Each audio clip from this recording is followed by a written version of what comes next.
பரபரப்பான நகரமான ரிவர்டனில் லியாம் என்ற இளம் பயிற்சியாளர் உள்ளூர் கருப்புக் கடையில் பணிபுரிந்தார்.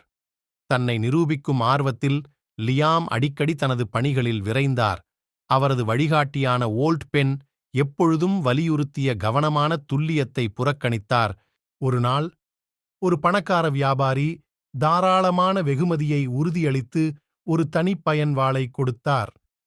கவர வேண்டும் என்று தீர்மானித்த லியாம் பிளேட்டை சரியாக மென்மையாக்குவதன் முக்கியத்துவத்தைப் பற்றிய ஓல்ட் பென்னின் எச்சரிக்கைகளை புறக்கணித்து செயல்முறையை விரைந்து முடித்தார். வாள் முடிந்ததும் அது அழகாக மின்னியது. லியாம் பெருமிதத்தை உணர்ந்தார். வணிகர் வந்து ஆயுதத்தை பாராட்டி புறப்படுவதற்கு முன் ஒரு அழகான தொகையைச் செலுத்தினார். லியாம் பாராட்டுக்களில் மூழ்கினார்.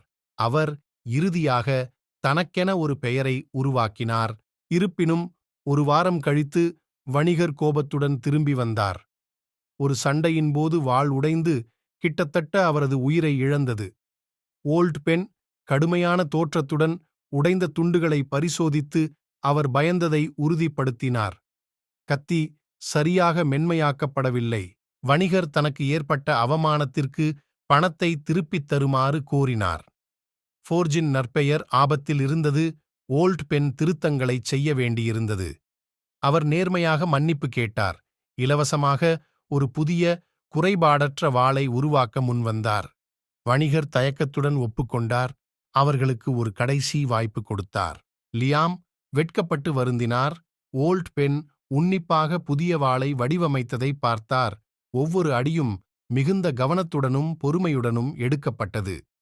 செயல்முறை அதிக நேரம் எடுத்தது. ஆனால் இறுதி தயாரிப்பு கைவினைத்திறனின் தலைசிறந்த படைப்பாக இருந்தது. வணிகர் புதிய வாளை பெற்றவுடன் திருப்தியடைந்து வெளியேறி ஃபோர்ஜின் இழந்த மரியாதையை மீட்டெடுத்தார். அன்று லியாம் ஒரு கடினமான பாடம் கற்றுக்கொண்டார். கவனக்குறைவு எல்லாவற்றையும் அழித்துவிட்டது. ஆனால் பொறுமை மற்றும் விடாமுயற்சி மூலம் நம்பிக்கையை மீண்டும் கட்டியெழுப்ப முடியும்.